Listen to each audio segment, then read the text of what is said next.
Bonsoir à tous et bienvenue sur TV78 pour un nouveau rendez-vous du 7-8 Société. Dans ce magazine, nous débattons, discutons et réfléchissons sur les sujets qui font l'actualité. En 2016, un reportage de Complément d'enquête, magazine de France 2, révélait que près de la moitié des sportifs partant aux Jeux Olympiques de Rio vivaient avec moins de 500 € par mois, des athlètes non rémunérés par leur fédération et pourtant pourvoyeurs de résultats, voire de médailles. Une loi en 2015 leur a donné un statut juridique et des collectivités les soutiennent parfois financièrement. Alors pourquoi cet engagement? On en parle avec nos invités. Laurent Mazory, bonsoir. Bonsoir, merci de m'accueillir. Vice-président délégué au sport de Saint-Quentin en Yvelines, Dominique Modeste, bonsoir. Alors, je ne sais pas si le maire adjoint délégué au sport de la ville de Plaisir m'entend. Oui, bonsoir. Bonsoir. Et Lionel, je vous en prie. Et Lionel Vaste, bonsoir. Bonsoir. Le maire de la ville d'Andrézy. Alors, avant que nous échangions tous les quatre, je vous propose qu'on regarde un sujet. C'est une liste non exhaustive d'athlètes soutenus par les collectivités, qu'ils aient déjà participé aux Jeux comme les derniers qui ont eu lieu à Tokyo ou qu'ils représentent l'avenir de l'équipe de France. Regardez.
Laurent Mazory, je vais commencer avec vous.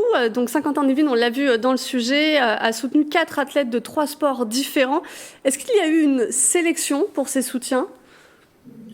Alors, Saint-Quentin-en-Yvelines, de par les statuts qui sont les nôtres et nos compétences, nous avons une forme de soutien qui est automatique en ce qui concerne le haut niveau et dont nous nous exprimons stricto sensu dans ce qui a été délibéré par les élus dans ce cadre-là. Il faut savoir qu'en 2021, au total, nous avons versé plus de 310 000 € de subventions au titre du haut niveau. Donc, vous voyez que ce sont quand même des sommes qui sont conséquentes pour un territoire comme le nôtre, avec un total complet, pour être absolument exhaustif, de 47 sportifs qui ont été soutenus, le tout dans plus de 17 clubs saint-quentinois. Vous voyez que c'est très, très important et on se réfère tout simplement aux listes qui sont éditées par le ministère des Sports et qui classent les sportifs de haut niveau en 4 catégories essentielles que vous connaissez certainement, les espoirs et les collectifs nationaux, ce qu'on appelle la relève, les seniors et l'élite. Et se rajoute à cela un certain nombre de soutiens supplémentaires en fonction des sélections effectivement qui ont lieu pour les Jeux Olympiques de Tokyo. Et on retrouve là les 4 sportifs que vous citez, dont d'ailleurs, je tiens à le rappeler, a eu une médaille de bronze. Et donc, vous voyez que le soutien s'exerce à la fois dans un cadre strict choisi par les élus, mais également avec une adaptation sur ces sportifs-là quand ils sont sélectionnés pour concourir aux Jeux Olympiques. Et je pense que ça sera le cas d'ailleurs pour les JO de 2024. C'est un soutien purement financier, ce sont des infrastructures qui sont mises à disposition, une aide d'un autre genre peut-être ? Alors évidemment, vous avez raison de le souligner, quand on a des infrastructures qui permettent de les mettre à disposition, c'est fait à travers entre autres les fédérations. Évidemment, bien sûr, de manière très emblématique, je citerai le Vélodrome national qui sert d'entraînement, là pour le coup aussi bien aux équipes d'ailleurs de Saint-Quentin qu'aux équipes nationales qui s'entraînent de fait au Vélodrome national, mais c'est également valide pour le golf. Entre autres, on va très bientôt inaugurer tous ensemble l'école nationale de golf qui accueille l'ensemble des golfeurs en devenir français et de fait saint-quentinois. Après, bien sûr, il faut avoir des infrastructures pour permettre ces différentes perfectionnements, ce cheminement du haut niveau, que ce soit pour les JO ou pas pour les JO. Et là, c'est un travail que l'on fait avec tous les élus de Saint-Quentin entre autres sur la partie investissement, c'est-à-dire de financer les investissements qui répondent aux attentes du haut niveau. Mais ne l'oublions pas aussi, le haut niveau, c'est ce qui tire la pratique amateur et le sport santé. Et donc, on fait toujours un équilibre entre cette volonté de perfectionnement du haut niveau, mais comme emblème et comme soutien et comme élément moteur pour le sport du quotidien, le sport de l'ensemble des Saint-Quentinois. Lionel Vast, votre soutien, lui, a été vers un parabadiste, Meryl Lockett, qui est parti aux Jeux paralympiques de Tokyo. C'est un jeune andrésien de 24 ans. Comment vous en êtes venu à le soutenir ? Alors déjà, nous, on n'est pas une communauté urbaine de 230 000 habitants comme Saint-Quentin-en-Yvelines. Hein. On est une modeste ville de 13 000 habitants. Donc, on fait avec nos moyens. Alors, c'est sûr que notre avantage à nous, c'est comme on est quand même beaucoup moins nombreux, on décrypte très facilement et rapidement nos sportifs de haut niveau. Et en l'occurrence, oui, voilà, nous avions un champion de France de para-badminton, champion d'Europe de para-badminton et qui a donc été qualifié et qui est parti aux Jeux Olympiques de Tokyo. Donc, nous avons été amenés à lui proposer une subvention pour l'aider dans son voyage à Tokyo parce que les sportifs paralympiques ont encore plus de difficultés en termes financiers, en termes logistiques, en termes d'accompagnement. Donc, on lui a fait une subvention avec nos modestes moyens de quelques milliers d'euros. Et nous l'aidons aussi par nos infrastructures sportives. On a notamment une très belle infrastructure sportive, le complexe Diagana, dans lequel on lui avait réservé des créneaux d'entraînement avant de partir aux Jeux Olympiques de Tokyo. Oui, j'imagine que c'était peut-être presque salutaire pour lui. Juste avant que les JO soient décalés d'1 an en raison de la crise sanitaire, les athlètes ont vu de nombreuses compétitions s'annuler, des salles fermées. J'imagine que peut-être pour Meryl Lockett, l'échange était de « est-ce que je peux utiliser pour continuer à me maintenir aussi en forme ?» Pendant le confinement, il a été un des rares sportifs à pouvoir encore accéder à tous les équipements de la ville et notamment dans le gymnase. Donc, ça lui a permis effectivement de continuer son entraînement. Alors là, on a parlé d'athlètes qui ont fait les titres des journaux, que ce soit locaux, nationaux. Le sport, ça commence aussi très tôt. Il faut les soutenir souvent très longtemps à l'avance et à plaisir. Le soutien est allé avec une jeune gymnaste, elle s'appelle Maëlys Laporte. Elle a 15 ans, elle est licenciée au GR Elancourt-Morpa. Elle s'entraîne à l'INSEP et en équipe de France. Dominique Modeste, il faut aussi se tourner vers l'avenir. Ah, tout à fait. Il faut les soutenir. Dès le plus jeune âge, tous ceux qui sont repérés, qui sont potentiellement porteurs de performance, il faut vraiment les soutenir. Et lorsque les parents de Maëlys, puisque c'est une jeune athlète, sont venus nous voir, nous avons été heureux de les recevoir et de pouvoir les aider, puisque la ville de Plaisir a signé une convention avec Maëlys Laporte, qui a intégré l'INSEP au mois de septembre dernier et qui, nous l'espérons tous, accédera à l'équipe de France pour les prochains Jeux Olympiques qui seront chez nous. Et la ville a décidé donc de la soutenir. Pour nous, c'était une évidence. C'est un soutien financier pour vous aussi, c'est un soutien d'infrastructure. L'INSEP, c'est pas à côté non plus. Comment ça s'organise ? Alors, c'est un soutien essentiellement financier, puisqu'elle a intégré l'INSEP et en fait, elle suit une formation, c'est très, très strict. Nous l'aidons financièrement parce que son parcours à l'INSEP est assez onéreux. Ça, on ne le sait pas trop, mais tout à l'heure, vous avez parlé des sportifs, mais beaucoup de sportifs, et justement... de faibles rémunérations dont ils pouvaient bénéficier. Et ça a un coût qui est assez important. Et bien sûr, il faut les aider. D'ailleurs, vous avez parlé des villes, des collectivités territoriales qui les aidaient, mais il y a aussi des administrations, parce que je pense à la gendarmerie et à la douane aussi, qui ont des sportifs, qui ont intégré des sportifs au sein de leurs administrations. Oui, l'armée a son équipe des champions, parmi lesquels Martin Fourcade, qui est le nom le plus célèbre qui me vient à l'esprit sur le moment. Quand on vous entend, c'est surtout un appui financier. c'est presque un paradoxe que les sportifs de haut niveau, c'est leur métier actuellement, même s'ils sont amateurs. À vous entendre, les collectivités doivent les aider. Je ne sais pas qui veut se lancer. Monsieur Mazori, peut-être ? Oui, mais il y a pas, il faut être très très clair. Si on veut avoir du sport de haut niveau, il faut que nos sportifs de haut niveau soient dans des conditions mentales et techniques et au quotidien de soutien complet. Sinon, aucun sport, et d'autant plus quand ce sont des sports individuels, ne peuvent permettre de le pratiquer et de s'entraîner s'il n'y a pas des soutiens et en moyens et en matériel. Parce que le sportif, il doit être concentré exclusivement sur la performance et plus que tout autre, il ne doit pas avoir à psychologiquement intégrer des contraintes extérieures qui viendraient nuire à ses performances. Et en cela, les collectivités territoriales, et M. Modeste a raison de le dire aussi, je pense aux administrations, mais aussi aux entreprises privées, qui bien souvent soutiennent les sportifs, sont essentielles à créer un écosystème du succès pour que le sportif soit tourné vers son sport et qu'il n'ait pas les soucis du quotidien. Vous savez, parfois, c'est très compliqué pour un sportif même de très haut niveau d'organiser un déplacement sur le lieu où a lieu la compétition. Il faut pouvoir l'aider dans son transport, il faut pouvoir l'aider dans son hébergement sur place.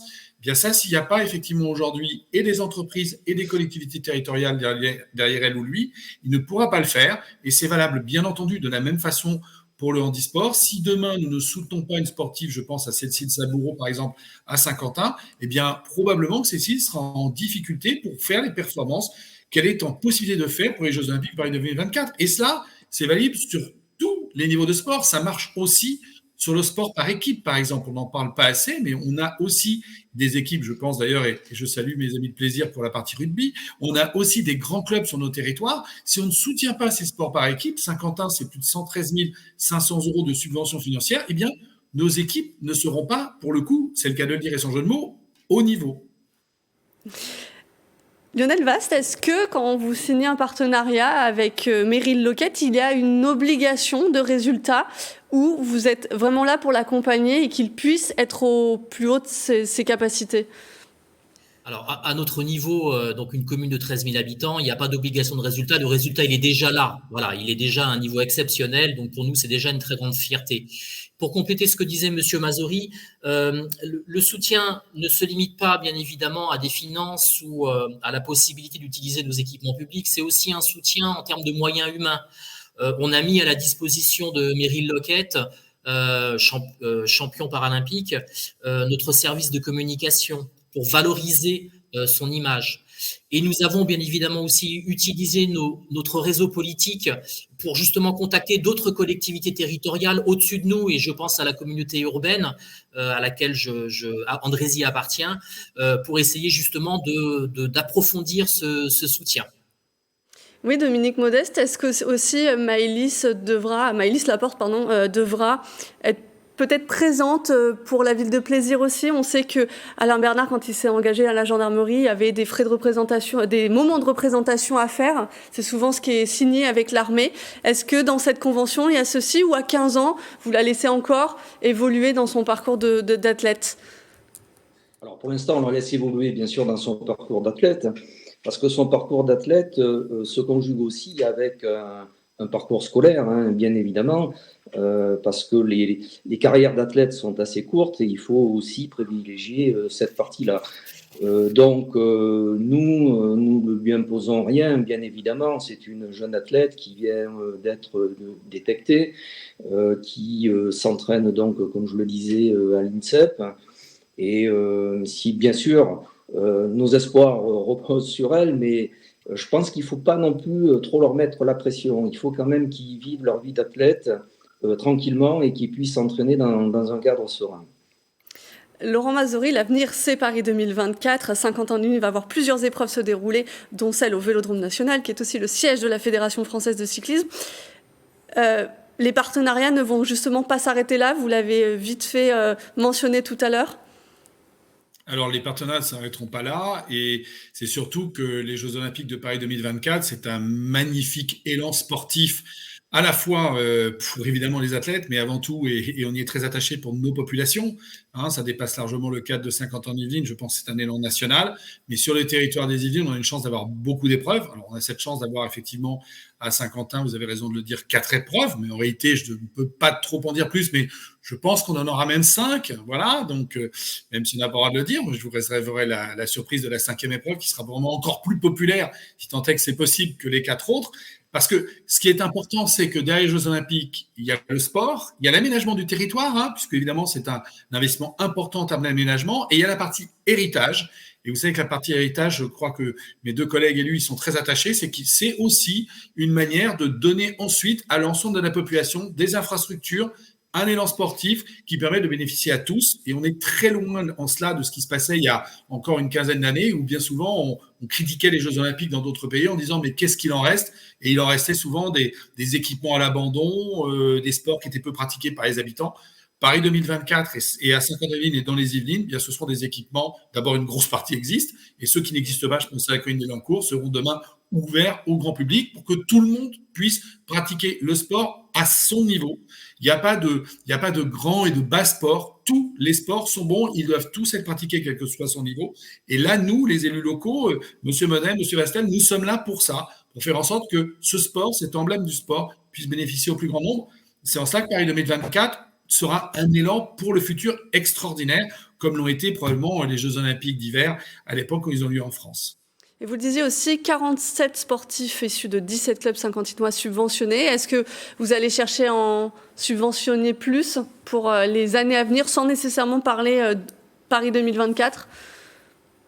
Comme je vous l'ai dit, en réalité, nous, dans cette partie de la subvention, nous ne sommes en attente que nos sportifs, nos équipes et nos sportifs individuels progressent pour rentrer dans nos critères d'attribution de ces subventions. Et je dirais qu'à partir du moment où ils atteignent le haut niveau, ces critères sont quasiment automatiques. Se rajoute bien entendu par contre la sélection pour les Jeux Olympiques. Et plus nous avons de sportifs qui sont sélectionnés pour les JO, et plus bien entendu, nous rajouterons de l'assistance au niveau financier, mais également, et comme l'a dit mon collègue Lionel, bien entendu, avec des assistances concrètes du quotidien. Lionel nous a parlé à l'instant de la communication, mais c'est par exemple du matériel, c'est par exemple de la visibilité supplémentaire, c'est de l'assistance à aller chercher d'autres sponsors, puisqu'on a cette chance à Saint-Quentin d'avoir un tissu économique exceptionnel. Eh bien, ça nous permet, lors de moments particuliers, de porter ces sportifs pour les mettre en relation avec des sponsors du monde de l'entreprise. Et tout ça, c'est le rôle d'une agglomération comme Saint-Quentin-les-Yvelines. Et c'est vrai qu'on a la chance d'avoir des moyens financiers importants parce qu'on a une population importante et un tissu d'entreprise également très dynamique. Lionel Vaste, j'imagine que vous allez continuer à suivre Meryl Loquette. Oui, alors bien sûr, on va continuer à le suivre d'une part, et d'autre part, c'est vrai que pour nous, ça a été un tremplin pour aller plus loin que ça. Nous sommes une ville labellisée Terre de Jeux 2024, et au sein grâce à ce label, en fait, on va aussi travailler sur ce qu'on doit faire, à savoir le service public. On va être une mairie qui va éduquer, qui va sensibiliser au sport et à l'handicap. On va profiter de ce sportif pour proposer une journée du handicap sur la ville, et on a aussi conventionné avec Meryl des rencontres avec tous nos scolaires pour justement parler du sport du haut niveau et parler du handicap sportif. Donc oui, voilà, c'est pour nous un vrai tremplin, et toutes ces actions vont perdurer jusqu'aux Jeux Olympiques à Paris. C'est la commission municipale qui va être dédiée, ce projet-là ? Oui, c'est la commission municipale qui va être dédiée à cela. Les élus y travaillent en étroite collaboration avec notre sportif de haut niveau, et bien sûr en partenariat très étroit avec toutes nos écoles primaires. Dominique Modeste, à Plaisir aussi, vous pensez que cette convention va pousser peut-être les jeunes plaisirois à s'intéresser à plus de sport, à la gymnastique rythmique? On en parle presque finalement qu'au JO. Oui, alors c'est vrai. Alors, malheureusement, à Plaisir, nous n'avons pas de gymnastique rythmique parce qu'il faut être affilié à la Fédération française, et puis notre club est affilié à l'UFOLEP, ce qui est un très bon niveau aussi, hein. Mais bien sûr, de toute façon, chaque athlète qui réussit dans son sport, qui ramène des médailles, même s'il n'en ramène pas, mais s'il est bien classé, s'il se classe bien, ça amène évidemment énormément de monde, énormément d'adhérents, énormément d'adhésions dans les clubs sportifs. Nous l'avons vu cette année à la fête des associations. Tous les sports collectifs, et notamment les sports collectifs de salle, ont fait vraiment le plein, malgré les conditions sanitaires que nous connaissons. Ils ont fait le plein parce que les résultats étaient excellents. Donc c'est vraiment, ça dynamise en fait complètement un sport. Il faut dire que les sports collectifs ont fait une belle razzia au JO de Tokyo. Je vous propose que nous nous arrêtions sur ces mots. Bien sûr, le regard est tourné vers Paris 2024 et notamment tous nos athlètes yvelinois dont on n'a pas parlé, ne serait-ce que Alex Portal, notre nageur saint-germanois. Je vous propose que ce 7-8 Société se termine sur ces propos. Je vous remercie de nous avoir suivis. On se retrouve la semaine prochaine pour un nouveau numéro et d'ici là, bien sûr, portez-vous bien.